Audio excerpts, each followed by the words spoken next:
So, first off, I'd like to thank my uni for giving me access to some of the sources that I used to make this video, and those will be linked, probably not linked, but referenced at least down below. So if you are able to check them out, have a go. So today's video, I'm not really even sure if it's going to be interesting to anyone but me, but it's going to be on a botanist called Józef Warszewicz,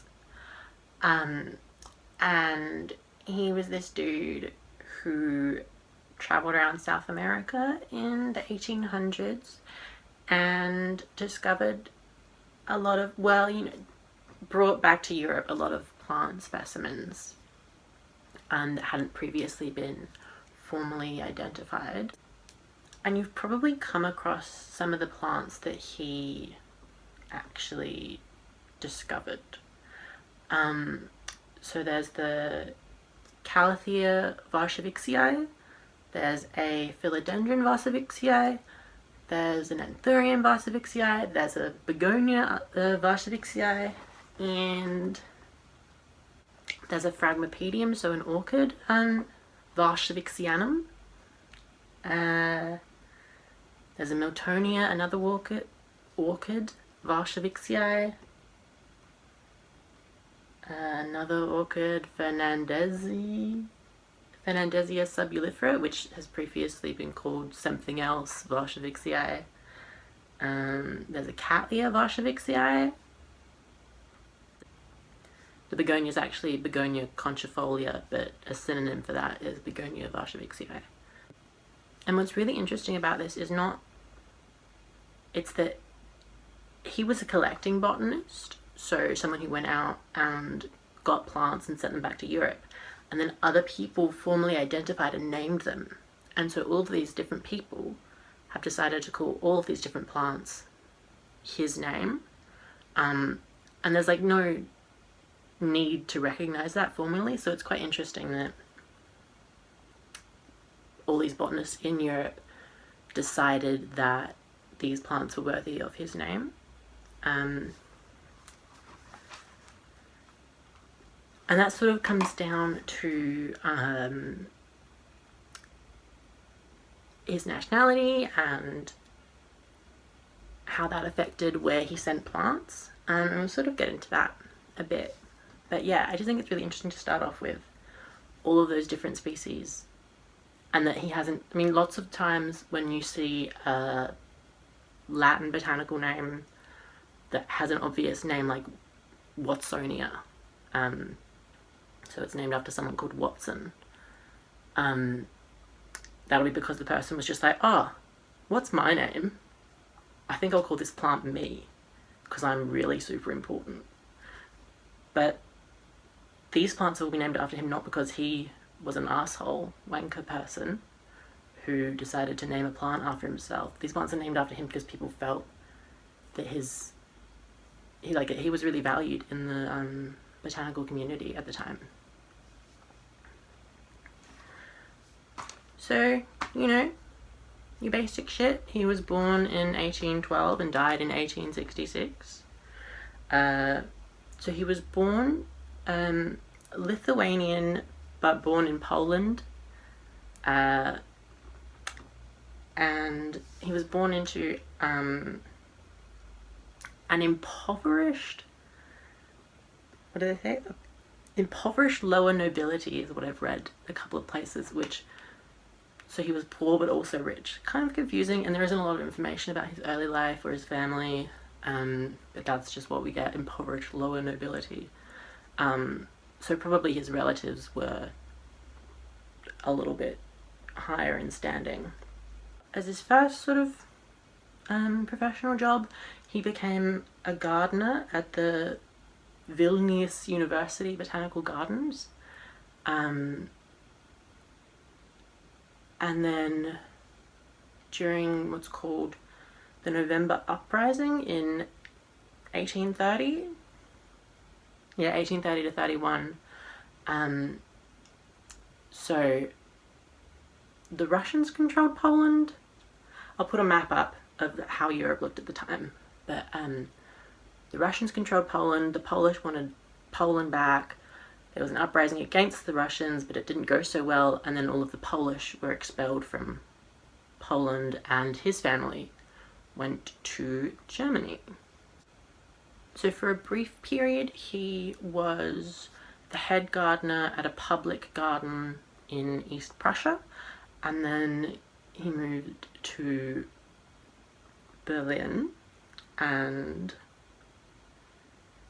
he became an assistant gardener at the Berlin Botanic Gardens in 1840, and between 1840 and 1844 he worked there as an assistant gardener. And this was a really high esteemed botanic gardens at the time, and it probably still is, I don't really know.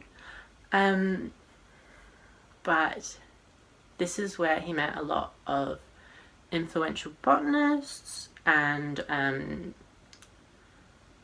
yeah, just people in the industry who had a lot of influence. So then in 1844, some of these people got together and they funded a trip for him to travel over to South America, particularly into Guatemala. And yeah, so he's like had all this time meeting all these people, he's got to know them, and then they're like, hey, do you want to fuck off to South America for a bit and find us some plants to give names to?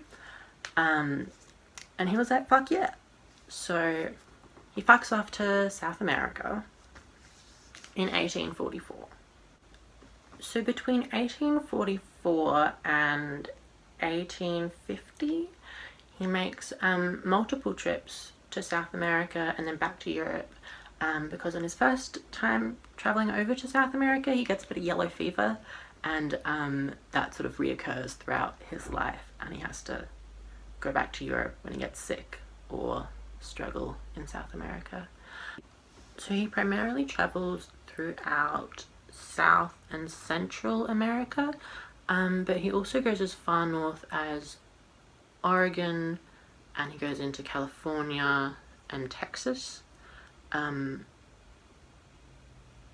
don't really know if he really found many plants there. Mostly the plants that we know that he collected are from Central and South America. So as well as plants, he's also collecting reptiles, amphibians, birds and seashells and sending those back to Europe to be identified as well. So, you know, a bunch of interesting stuff happens in 1850. He gets robbed and all of his money is taken from him. So that's fun. I assume people just sent him more money, but that's a fact. So he travels throughout Mexico, Panama, Costa Rica, Colombia, Ecuador, Peru, Chile, and he's collecting plants and animals and shit and sending it back to Europe and just having a fucking wicked time, we assume.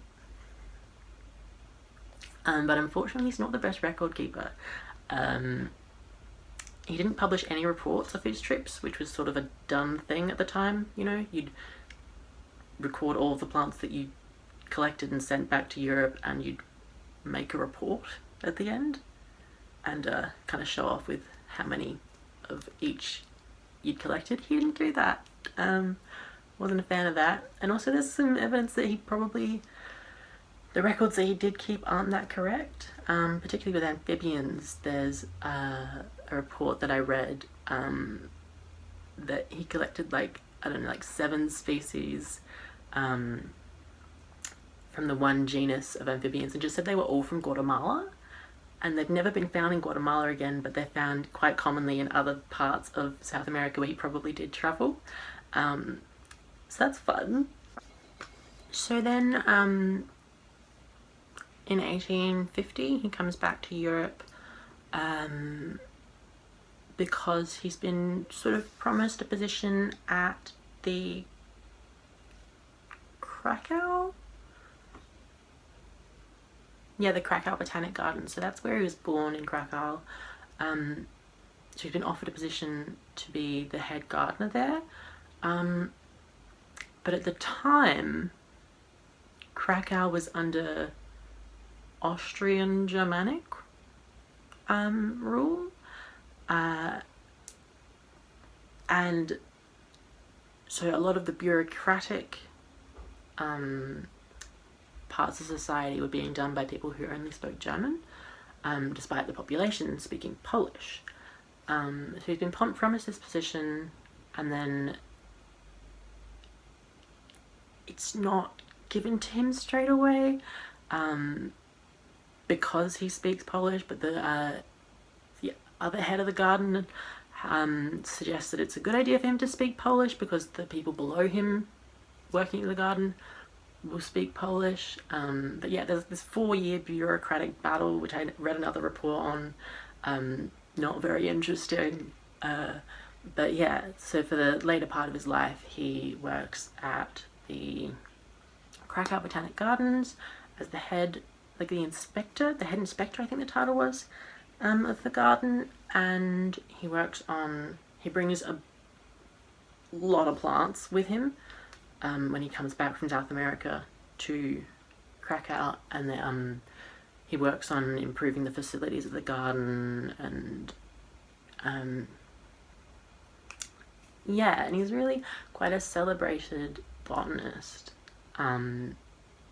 despite not being one of these formal naming type botanists.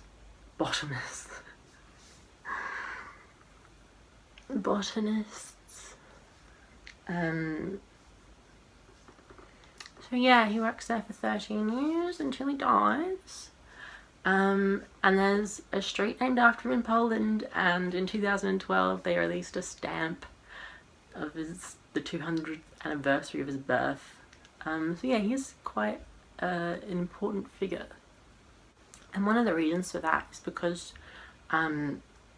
before he sort of made these trips and was funded by people in, Eastern Europe, to go over to South America. Previously, a lot of especially the orchid specimens were being sent to the UK, to Britain, and I'm not really sure if that's because they had the highest monetary value there, or just because primarily British botanists were heading over to South America. But yeah, it's sort of recognised in some of the texts that he was sort of the first, not the first, but one of the first big collectors of plants from Eastern Europe. And we don't know exactly, I don't know, maybe there is a record somewhere, but I couldn't find anything of exactly how many specimens he collected. But there's like 103 species and subspecies named after him, and there's 3 different genera, so genuses, that have been named after him. And that's not because, again, because he's named them himself, it's because people thought he's a pretty cool dude and I'm gonna name this shit after him. Let me know if you liked this video, or if you thought it was boring as fuck and you would really prefer that I never made another one. Because if you do like it, then maybe I will make another one if I find someone else interesting. I just really wanted to make this video because I prefer to learn about things through a video than through reading. And when I looked this up on YouTube, looked up Józef Warszewicz on YouTube, I couldn't find anything. So I was like, oh, that sucks. And you know, if you're anything like me, then you'll probably want to learn visually. And just a quick note on the name Warszewicz.